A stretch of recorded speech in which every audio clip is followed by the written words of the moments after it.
Alberta has a unique emissions profile in Canada. As the center of much of Canada's energy production, Alberta is a significant emitter of greenhouse gas emissions. But that fact also points to the opportunity found in the province to really move the needle on Canada's major emissions reduction efforts. Hey there, you're listening to the Energy Evolution, an Alberta Better podcast series.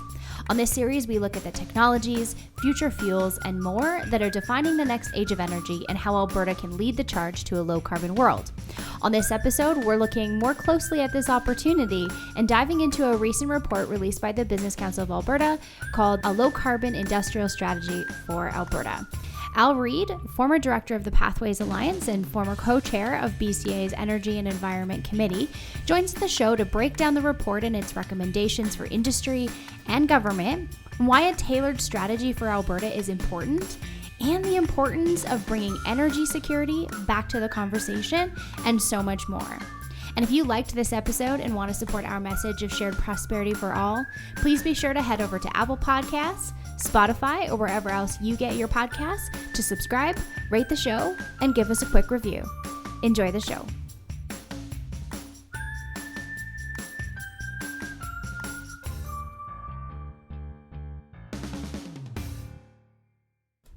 Well, Al, welcome to the show. We're really excited to have you, and you're something of a legend in the Canadian energy industry. And,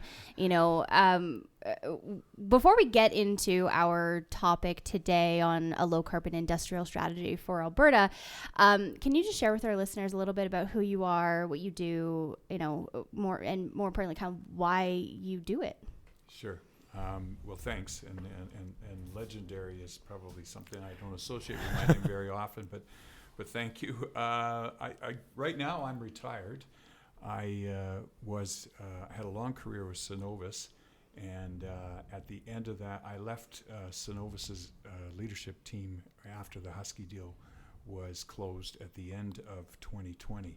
And then through 2021 and up until the end of March of 2022, I was directors of the Pathways Alliance to Net Zero, which is the sixth largest oil sands companies by production working together to get to net zero by 2050. So my career with Cenovus started off with Pan-Canadian actually in 1999. They had an offshore East Coast discovery. And I'm a lawyer by training. I had done some work on the East Coast on another energy project, and they needed someone to help them with the regulatory aspects of the project, and that's what I did. So I joined Pan-Canadian and took that project through the regulatory steps that it had to go to, which was a journey, and then did a number of other regulatory approvals for Cenovus. And prior to that, I'd worked in the pipeline industry and had done regulatory approvals for long line and transmission pipes. So my background is as a regulatory lawyer, and I was really lucky with Pan-Canadian and Canada and Cenovus as they let me do a whole bunch of other things too. So I had a broad experience in my career and really enjoyed it. Awesome. So we're here to talk about climate change, emissions reduction, and Alberta's role in this transition to a low carbon economy. And this is a big conversation. And it's not new, nor is it easy. Here in Alberta, given our industry and our economic growth, has been historically driven by high emitting sectors like oil and gas and fertilizer and other industrial and ag processes. And there are a lot of potential solutions and ideas to solve this challenge. And you chaired BCA's Environment and Energy Committee to look at this issue and look at what the solutions are and create a strategy for Alberta to lead Canada's efforts to net zero. Before we get into the findings of that work, why did you say yes to that opportunity? First of all, I thought it was a really important topic for the Business Council to tackle. So it was an opportunity that came to me, and was it something that I would do? And I was really happy to do it. In 2015, I changed jobs within Cenovus. I was leading asset development and looking after an operating asset. And I got the opportunity to join the leadership team. And part of my role was the regulatory role, and part of it was also investor relations. And what that really exposed me to is starting to talk to investors about environmental performance of our industry.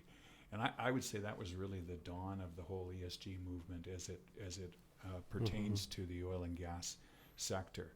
And so the initial discussions were things around decommissioning obligations, land use, Indigenous relations, all of those kinds of things, kind of a broad basket. And then as time went on, it got more and more focused on emissions. And what's your emissions profile, and how does that relate to other emissions profiles? And then if you fast forward, you have to go from 2015. The first ESG investor conference I attended was in 2017, and a number of the things that Cenovus was actually doing, things like the Dow Jones Sustainability Index, some of the reporting we were doing, investors didn't even know why we did it. Right. So it was that was kind of an aha moment for me as in 2017. In 2017, you know, so that's only 5 years ago. And in that time, of course, you've seen what's happened is it's very topical right now, and you have a lot of investors under a lot of pressure from their stakeholders to say, well, what's the ESG performance, and in particular, what's the emissions performance? And the one thing I learned, particularly in talking to insurance companies, who are primarily a European audience, is that they were looking at Canada's emissions relative to other basins' emissions. And the one thing that became increasingly obvious to me is in Canada, because we've had a carbon price since 2007 and been subject to that, and it's a compliance obligation, we're very careful about that measurement. The measurement is very specific. It's audited. It has to be audited before it goes to the government. The government can audit you after the fact. We have this very detailed, accurate way of recording of determining what our emissions are on an intensity basis. And when you try to compare it to other jurisdictions, the data's not there. Right. So there's a lot of triangulation to get to the place where they're where we're being told, we think your emissions are higher than this basin, but they couldn't really point to the data other than a study that was full of assumptions. So that was one of the things that I thought was really important, is that Alberta needs to tell its story, because you look at the things that Alberta has. First carbon price in North America was in Alberta. The world-leading methane regulations were in Alberta before they were anywhere else. I mean, before the federal government was ever talking about methane, Alberta was way ahead of it. And really, that's just a conservation angle that Alberta has always been very strong on. So I thought it was really important that we got the Alberta story out there and started to talk to people about the things that are happening in Alberta. I mean, one of the things that I was glad to see acknowledged in the emissions reduction plan that the federal government released was that the oil and gas industry has reduced emissions intensity by 20% over the last 10 to 15 years. That's all just people doing their job, doing good engineering and good production practices. That, of course, now has become much more topical, but it's something that started a long time ago. And I think that that's one of the things that really gets missed is the ingenuity that goes on in Alberta, not just to get more oil and gas out of the ground and get it out for a lower price, but also to get it out in a responsible way. Absolutely. And, Al, it's a fascinating picture that you painted there of having really a front row seat for the dawn of the ESG movement. And as recently as 5 years ago, just really in its infancy, and how that's sort of progressed since then. And we agree with you entirely about sort of telling Alberta's story. I think, many folks wouldn't know several of the things that you just brought up there about the firsts for Alberta in terms of carbon price and methane regulations. I want to dive a little deeper into that and get into the nitty gritty of this task force that you chaired for the Business Council and this report that was released. I want to talk generally about the report and then about some of the sort of specific policy recommendations, and then in our final section we'll look at the global context a little bit. So the report that was released that you were the chair of the committee for, I think the official title is From Outsized Emissions to Outsized Opportunities, a low carbon industrial strategy for Alberta. We just call it the low carbon industrial strategy most of the time. And I was really struck by the fact that, right at the beginning of that report, it sort of sets up two big goals. And one of them is to drive down the emissions of our most emissions-intensive industries, and the other is to set up those sectors to be preferred and competitive global suppliers. Can you talk to us about those two goals and why they're both important? Yeah, I mean, they are both important. I mean, all over the world, people are concerned about emissions and the role that emissions plays in climate change. If you look at that, we live in a province that has outsized emissions by if compared to population, yeah. Yeah, if you look across the country, you look at where Alberta is, and then you look at Alberta and you look at its geography and you look at its geology. We've been lucky in that we have really good agricultural land, so we have a lot of farming. That's an emissions-intensive industry. We have oil and gas, and because it's plentiful, that's how our economy has been built up. And around that oil and gas and agricultural economy, you've had a lot of heavy industry. So things like chemicals and fertilizers, which are all emissions-intensive industries, and they've all located in Alberta. So Alberta has, I read a book a number of years ago. It was called Prisoners of Geography. It was about why the world is the way it is. And I don't think it was 100% correct, but a really good overview of, why is Russia the way it is? Why are parts of Africa, why are parts of Europe the way they are? And a lot of it has to do with geography. People make their economy around what they have to make their economy. Right. And so I think that's a really important thing, is you have to look at not only how you reduce emissions, but how you reduce emissions in a particular economy. And Alberta is one of the things I think is Alberta's already leading the country on that. As we said earlier, as we discussed earlier, emissions intensity is down by 20%. Production's grown because we're a net exporter of energy, and people want the energy we export. So that's really a function. That's how that functions. But if you look at other things, the Alberta Carbon Trunk Line is the largest CCUS on Earth system in the world. Yeah. The Pathways organization that I was lucky enough to work with for about a year and a half is looking at how do we set up another one that's going to get carbon and move carbon away from production facilities in the oil sands and take it to a place where we can sequester it underground permanently. So I think there's a lot of things in Alberta that are already pointing in the right direction. The other thing I think about Alberta is the opportunities for emission reductions really do live in Alberta. Alberta has, I believe, if you look at agriculture, energy, and in heavy industry in Alberta, it's about 77% of Alberta's emissions, 29% of the country's emissions. So the place where you would go if you were looking to improve your emissions health would be a place like Alberta. And I think the place where some emissions are. Yeah, exactly. So, and those, the emissions in Alberta aren't an accident. They were part of long-standing not only provincial policy but federal policy. Alberta, in addition to making an outsized contribution there in the emission space and in the industry space and energy space, has also made an outsized contribution in the economic space, and I think to the benefit of the entire country. So I think all of that needs to go into the recipe for how do we reduce emissions as a nation. Absolutely. Let's dive into a couple of the recommendations in this report. I think I'll ask you sort of a two-part question. Would you just describe in general what is a low-carbon industrial strategy for our listeners? What's that all about? And were there any, there's dozens of recommendations in this report. Is there anything that really spoke to you as key to drive forward this agenda? I think the things, a low-carbon industrial strategy, let's start with what that is. A low-carbon industrial strategy is just how do I reduce the emissions of the industries that I have in my jurisdiction. That's really the goal. And if you look at Alberta, there's the big three that I talked about: energy, agriculture, and what I would call heavy industry or Petrochemicals and fertilizer, those types of things. So it really looks at those.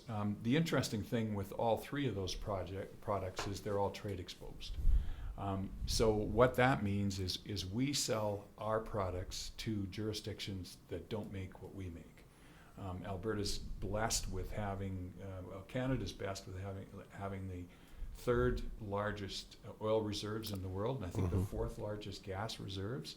I think you're right. Yep. And most of that is in Alberta. Not all of it, but most of that is in Alberta. Some's in BC, some's in Saskatchewan. But the vast majority is here. But the vast majority is here. And so when we sell our products, we're primarily selling to a international market. That international market is buying a commodity, and price is important.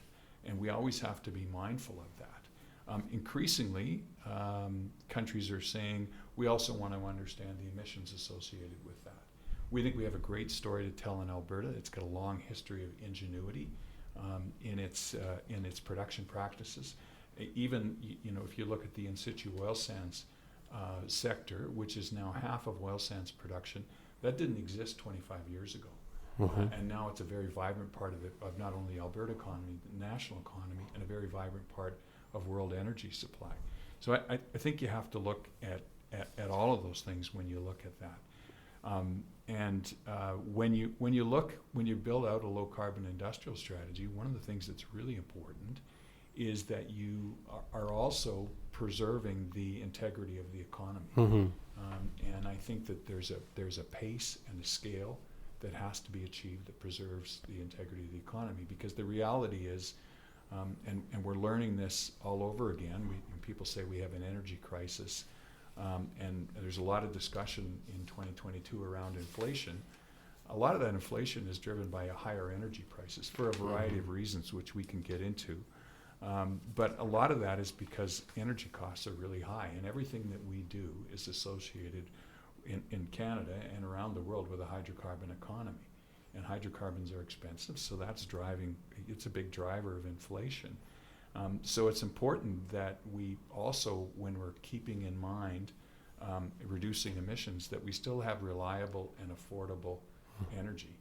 And that's one of the things I think the world is starting to come to grips with again, after going through a 5 to 10 year period where that wasn't an issue. Yeah, our chair, Mac Van Willigen, talks a lot about optimizing for multiple variables. Just because we're bringing back in the thoughts of affordability and reliability doesn't decrease the environmental ambition, one bit. It just means that we need to optimize for each of those. I want to talk to you about two specific components of the strategy. The first is regulatory timelines, and the second is carbon pricing. So let's start with regulatory timelines.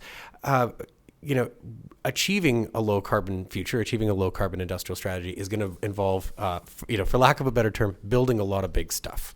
And among that is the second carbon capture and storage pipeline that's being discussed and advanced through the Oil Sands Pathways Initiative. But we've got a problem in this country that it takes a really long time to get these these sort of things built. Talk us through that a little bit and what you think needs to be done to achieve what we all want to achieve, which is large-scale carbon reducing projects. Yeah, I do think that's one of the things that we really have to start to get our arms around as a country. I grew up, as I said at the outset, as a regulatory lawyer, and I did project approvals. And I remember the one of the first hearings I did was in 1995. It was the Express Pipeline, which is now, I think, part of the Enbridge system. I think it is, yeah. And the Express Pipeline was a new pipeline, and it was the first facility to undergo assessment under at that time, the brand new Canadian Environmental Assessment Act. That went through, the whole assessment was done, hearing, and a decision was issued within 12 to 18 months. That just doesn't happen anymore. And there's a really interesting stat in the low carbon industrial strategy, which I didn't know, and that's the World Bank now ranks Canada as 33rd out of 34 of high income OECD countries in the amount of time it takes to get a construction permit. Right. So a construction permit is something that is, I would say, is relatively easy to get when you look at the type of process that you need to go through to build energy infrastructure. And I think the message that I always go back to is if I'm running a business, one of the things that I don't want to do is wait on a lengthy regulatory approval process if my capital in my project is mobile, which in the energy and the industry in the energy industry it is. I'll go somewhere else where I can turn my ideas into money quicker, Right. because I'm in business, and that's what my shareholders and other stakeholders expect of me. So I think that's really, really critical. And I think what's happened in Canada is, and I'll leave aside the changes that have come in the last 5 years, which I don't think have helped the situation. But even if I look just at the regulatory approval process in Alberta, I always kind of had a rule of 3 2s. Three twos, okay. 3 2s. So it took you 2 years from the time you said we should do a regulatory application. All the environmental studies, the consultation, the application preparation, think of that as 2 years. Mm-hmm. Then it's going to take you 2 years from the time you submit your application to go through all of the back and forth and the questions and answers that can and should happen on a regulatory application. So now you're at 4 years. So you're at 4 years by the time you get your approval. Then it takes you 2 years to build it if it's a big project, maybe longer. So Right. I always say, and add in a year of contingency, because you could miss a construction window, you could miss a window for doing environmental assessments, you could miss a number of different windows, you could have something happen in consultation that would take you. So really it becomes a 7-year question. From the time that I say I'd like to do this to the time that I actually am up and operating, that's 7 years. That's Wow. a very, very long time. And if you look at what can happen in the market, think of where we were 7 years ago in the market. And that's what people look at when they look at those regulatory timelines. Is I'm investing today, but where will I be by the time I in can 7 actually years. run this project? And I think that is one of the things that it has taken a lot of investment away. And if you look in Canada, Trans Mountain, one of the largest, most successful infrastructure companies in the world, walked away. That's why the federal government had to buy it. Enbridge Northern Gateway went away because the federal government decided it was not going to support the approval that it had issued. The same things that it did on Trans Mountain, it refused to do on Enbridge. And then Energy East went away because of, I would call that federal-provincial relations. It went away. So we have this situation where you have large energy infrastructure companies that have capital that they deploy all over the world, and successfully, that are looking at Canada and saying, and don't take my word for that. You'd have to talk to the companies, but they've got to look at Canada and say that's a pretty hard place to get a project to go. So I do think that that's something that we have to start to get our arms around, because I'll tell you, when I was working on pathways, one of the things we started to talk about was Canada has its short-term goal of 2030, which is very ambitious, and it has the net zero goal of 2050. So how do we support those goals? Well, for a carbon capture project, you're actually solving for a number of things at the same time. One, you're trying to figure out how to do carbon capture on brownfield facilities everywhere from Fort McMurray to Cold Lake. You're building a pipeline and you're building out a sequestration facility all at the same time. When we looked at the regulatory timeline for that, to be able to do something by 2030, the first question was, how do we make this go faster? Right. And that's really, and I know the teams are hard at work on that already, to make sure that, and they don't know if they have a project yet, but they do know if they wait, they're not going to be there by 2030. So I think that's a really important thing for Canada, is if we want to go fast, if we have a big ambition, then we really need to do something with the regulatory process that gives it some certainty. Because regulatory processes should be designed to say yes. Right. That's really what it's all about. If you do these things, you can expect a yes in this many years. I always liken it to when you go off to university, your parents say, well, how much is that going to cost? How long is that going to take? And what do you have at the end? Those are the same questions that companies ask. Let's go into the second topic that I wanted to make sure I got your thoughts on, which was carbon pricing. This report talks about carbon pricing. It talks about it as a tool, an important tool to achieving a low carbon industrial strategy. Tell me, Al, what's your view on the role of carbon pricing in an industrial strategy? I think it's an important element of it, but the difficulty with it is it's not a price that's made in a market. It's a price that's made by regulation, and I think that's the difficulty. The other thing is when you talk about carbon prices, really what you're talking about in almost every jurisdiction is a regulated price, a government-made price.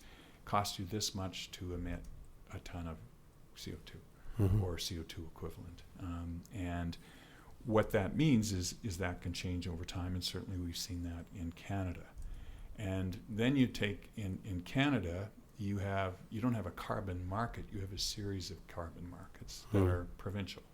So if I create an emission, if I reduce my emissions in Alberta, I would like to have as many buyers of that emission credit that I've created that they could take that and say, I will buy that from you because that reduces my emissions and it's at a lower cost than what I would have. And that's the idea of carbon pricing. So the difficulty with carbon pricing is if I look at a massive decrease in emissions in Alberta, the type of things we're talking about with pathways, and a lot of other companies are looking at very similar things. Who's going to buy my credits? I've got a very small market. Right. I've got a market that's controlled by the government. Lots of people are generating credits. Yeah, exactly. That can only mean one thing. So you'll have a regulated price, say at some point will be at $100 a ton, but your market price may be much lower. So when you talk about a carbon price and you're doing something like carbon capture or storage or any other number of things to reduce emissions, all projects you want to do should have a revenue line. That revenue line is dependent on a price of carbon, and it's not the regulated price, it's the market price. So I think two things need to happen. One is you need a much bigger market. You need some certainty as to what that price is going to be so you can actually run the economics to say we should do this project or we shouldn't, or this project has to cost less than it does today, or we have room for it to cost more. All those things that you need to do, you need to have certainty on that price. I think you need a bigger market. That probably needs to be a national market to start with. And then a better question is, what about the international price? Because our biggest competitor in a lot of ways, and our biggest trading partner, doesn't have a national price on carbon. So I think this is a global issue. We want to deal with it in Canada, and I respect that. And I think we should deal with it in Canada. But we also have to look outside our borders because we're a trade-exposed nation, and we have to make sure that our trading partners are doing the same things that we are. Right. Because that's a very, very important thing. If Canada reduces its emissions, that's a good thing, and we'll all feel good about that. But it's not going to fix the global problem because we're a very small part of the global economy.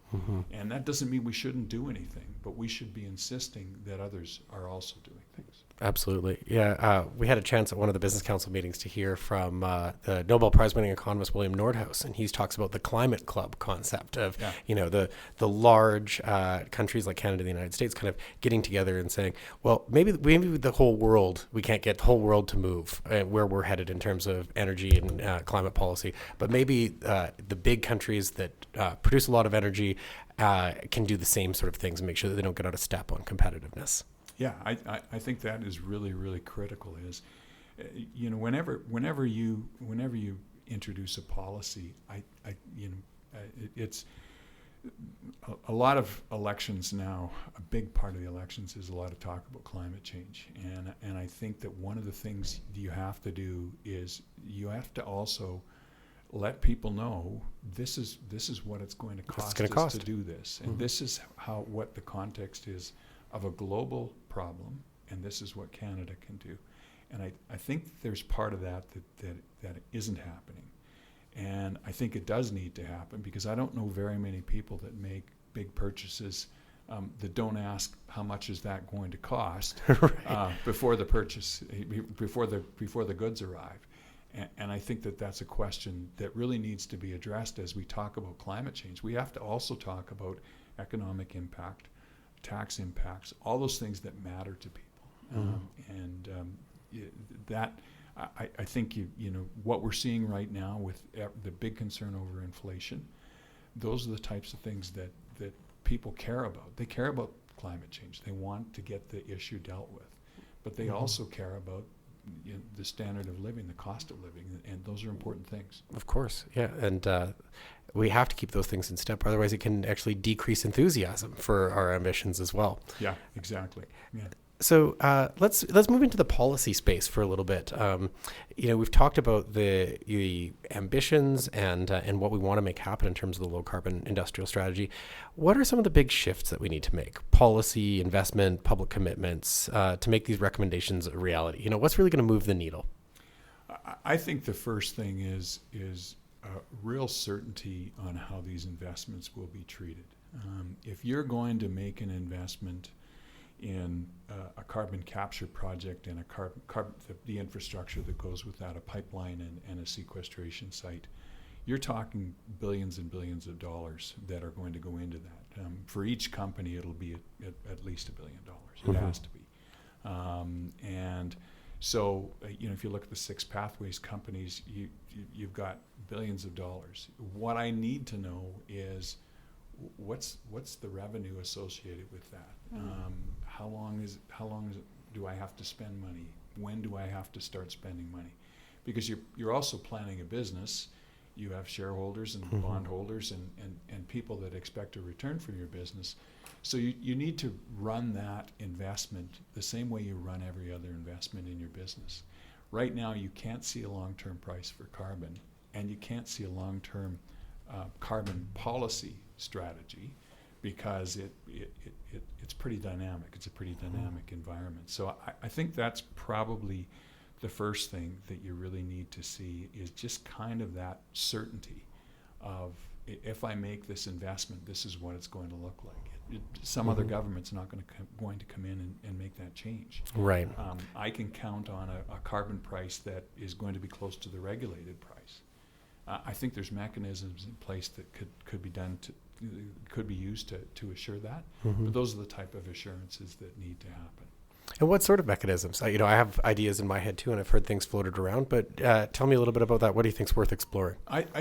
Certainly, I think the one that I'm given the most thought to is something that would be called a contract for differences, and that would just say, government. When I did my economics on this, I assumed that for every ton of carbon that I took out of the atmosphere that I captured and put in the ground, I was going to get $80.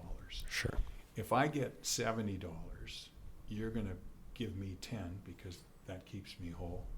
If I get $90, I'll give you 10 because I'm not doing this to make money. I'm doing this because I need to do this to sustain my business. Right. So I think there's something that you could do there with a contract for differences.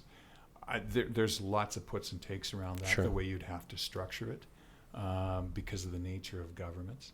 I think that's very, very important. Something like that would be something that I think could be very useful in solving the problem. The other thing I think is if you look around the world, countries that have carbon-intensive industries, and I look at Norway and I look at the Netherlands as two, our governments are coming to the table with fairly substantial investments. And in Canada, the government has said, look, this is a crisis. This is something we need to get on right now. Really, really ambitious goals.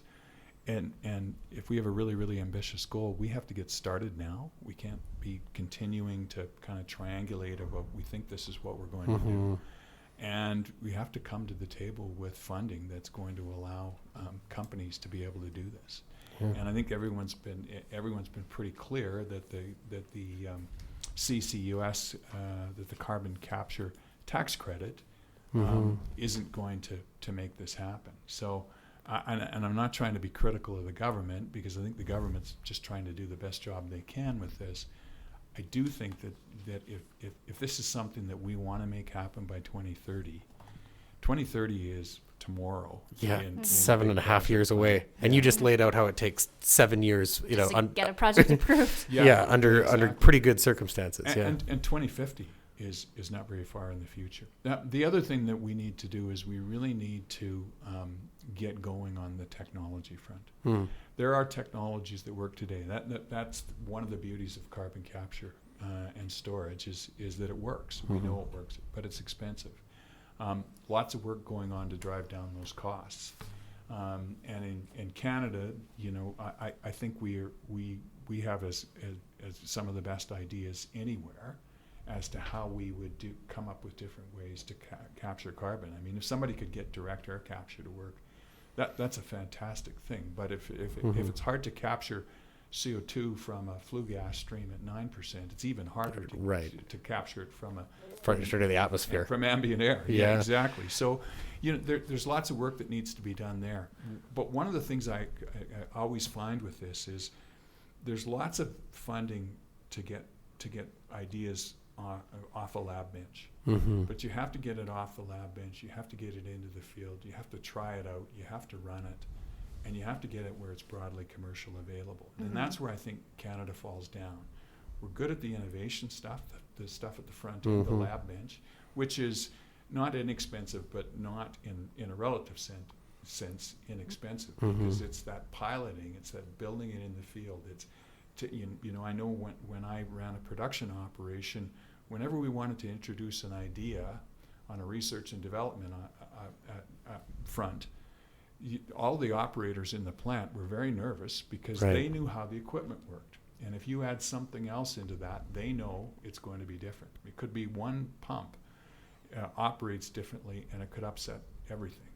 And they know that. So you start talking about introducing new equipment into the field, and that makes people very nervous. And I think that is one of the things that we have to get better at, is not just having the new idea that we'll try on a very small scale, but how do we get it to a really big scale really fast? Right. And that takes a different approach than we've had to date. And a role for government as well. Yeah. I'd like to ask you a little bit about the emissions reduction plan that the federal government has put forward. So it, just a couple of months ago, the federal government released a follow-on plan to the Healthy Environment, Healthy Economy plan that we saw last year, what we often call HEHE. Now there's the emissions reduction plan, or ERP, which sets out, as you were talking about, really ambitious targets particularly for 2030. Tell me, what was your reaction to that, given all this work that you've done, and how does it intersect with the goals of the strategy and the goals of Pathways? I think the one thing that I did think, a couple of good things that I think came out of that is, one, I thought they did a good job of going through the sectors of the economy where they needed to look at, here's how we can do emission reductions in these areas. So, more methane capture in the oil and gas industry, different things in transportation and other industries. So I thought that was a logical way to come at it. I thought some of the ideas were good ideas that they had. The one thing I do think is a lot of it is subject to consultation. And I think it's very important that governments talk to industry, and that's one of the themes of the low carbon industrial strategy, is government and industry need to be, hand in glove on this, because, government makes a policy that industry can't implement, you don't get your emission reductions. And if industry's doing things that government doesn't agree with, then you don't get your emissions reductions. So I do think that consultation is necessary, but there's lots of, it seems to me to be, if I was going to describe it in one sentence, it's long in ambition and many steps to come, and no timing as to when those steps will be completed. And I think people need more granularity as to what that looks like. And if we really are going to try and meet this 2030 goal, that all needs to happen before today. So let's talk a little bit about energy security. That's a term that's now being kind of brought into conversations, especially as we see rising energy prices, a war in Ukraine, persistent underinvestment. What from your perspective, is that role in energy security, and why is that so important as we look at, emissions reduction? Energy security is huge. Reliable and affordable energy are really, really key. And I think, unfortunately, we're getting a lesson again on the importance of energy security. For a long time, the U.S. was very focused on energy security.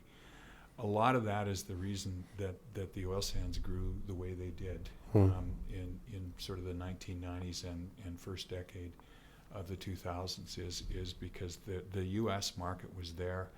We were building facilities, and we're an export province, and that's our biggest export customer. You followed that along with the shale gas and then the shale oil booms in the U.S. Just a revolution. It was a revolution, and that was all around energy security, because the U.S. looks around the world and they import oil and not so much natural gas, because I think they're pretty self-sufficient. But a lot of, other than Canada, they import a lot of Canadian gas. They have a lot of their own gas production. But certainly oil production, they import from all over the world, and they export to all over the world. So I do think that one of the things that the U.S. has always been focused on is we need to make sure that we have energy security. And if you look around the world, some of the jurisdictions, and I'll point at Europe with a real broad brush and say a lot of European nations decided that they were no longer going to invest in the hydrocarbon economy, that they were going to let the reserves go down and they could rely on other countries, and the big one certainly for natural gas and oil would have been Russia, because it's right there. It's contiguous landmass. It just has to cross some borders.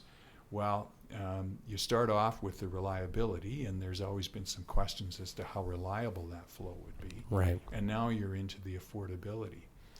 So if you choose to offshore all of your primary energy production, you're taking the risk that it will remain reliable and it will remain affordable. Canada doesn't have to do that. Canada is in an enviable position with its oil and gas reserves, and we shouldn't be offshoring that. We should become, I think we already should take pride in being a very responsible energy producer. I think there are things we can do to increase that, improve that reputation. And we should be supplying the world for as long as we can. The International Energy Agency did a report, and I can't remember what it was, but it was earlier this year. And Fatih Birol, the head of the IEA, said, the world needs more Canadian energy.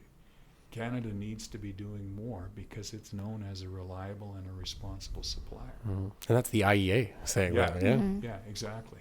And the other thing is I think people have learned that the hydrocarbon economy is not going away as fast as maybe some people concluded it was going away. The energy crisis in Europe is primarily obviously the war in the Ukraine has something to do with that, has a lot to do with that. But the antecedents to that happened long before that war was ever on the horizon.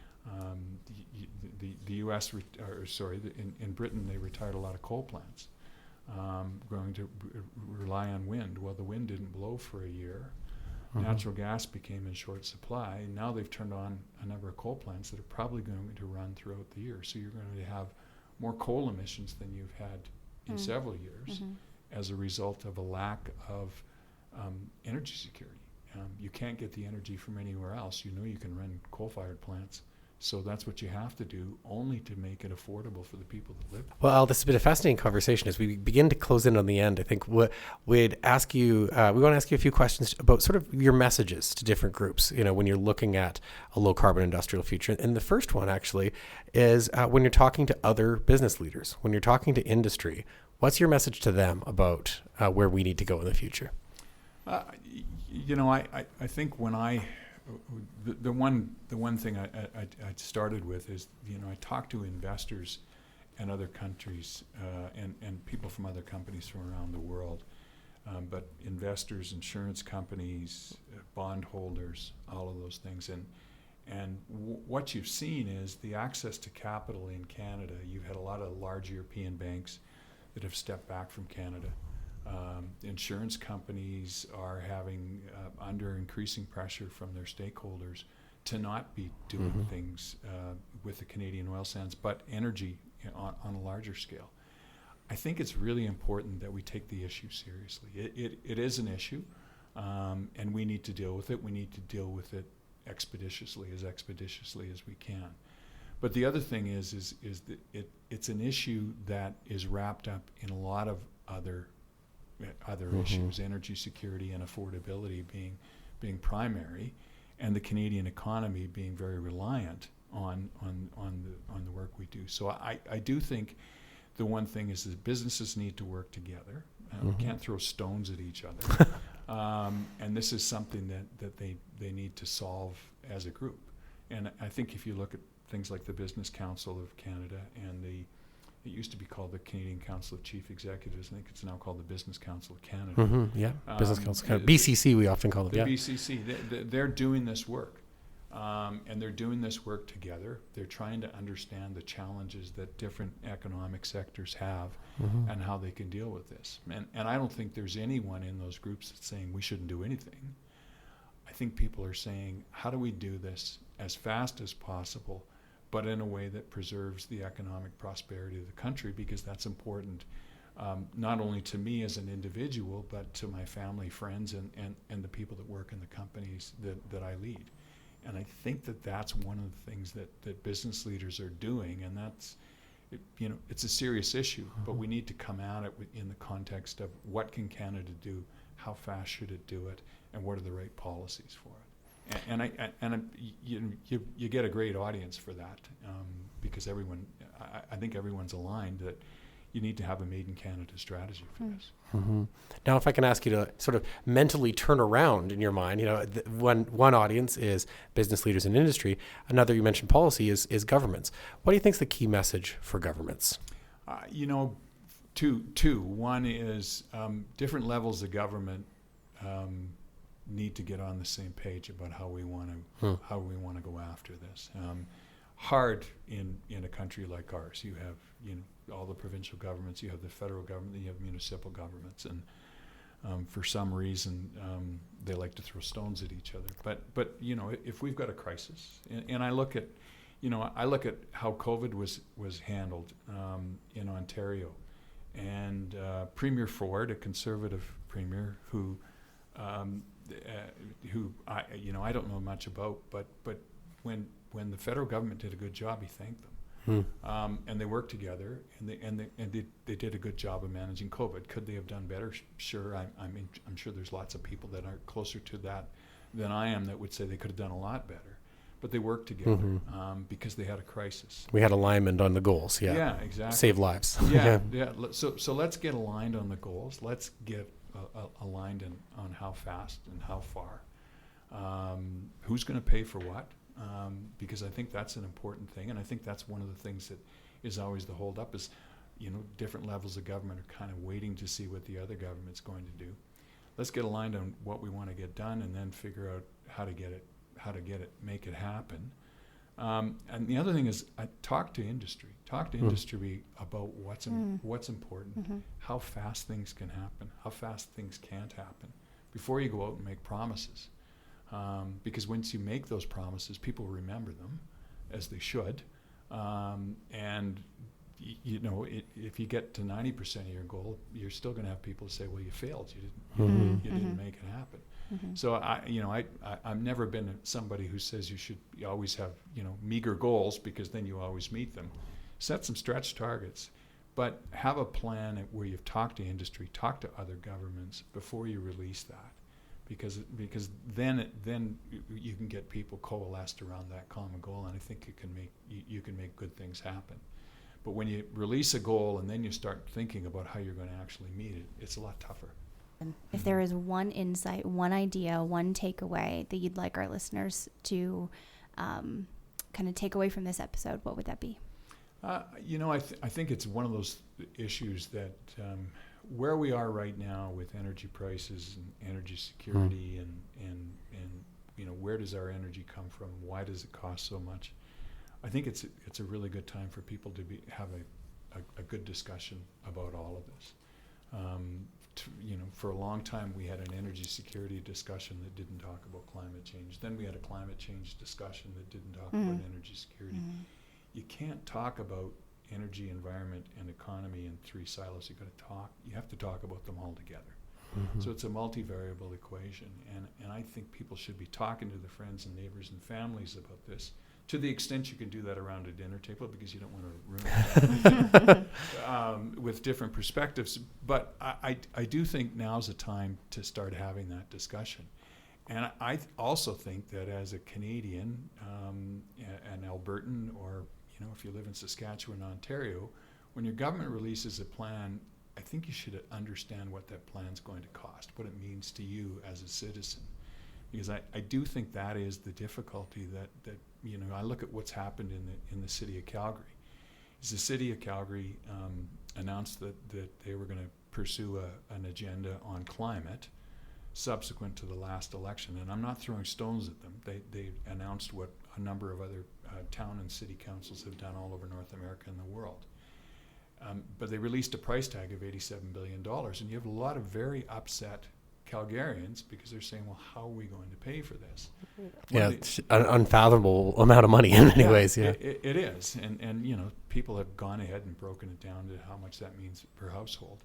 I think when you talk about climate change, you have to talk about environment and economy, and in Alberta and in Canada, you have to talk about energy, because all of those things go into that economic. It's the quality and cost of living that people are really interested in. So I think as a voter, we should always be asking, well, that's great. How much is that going to cost?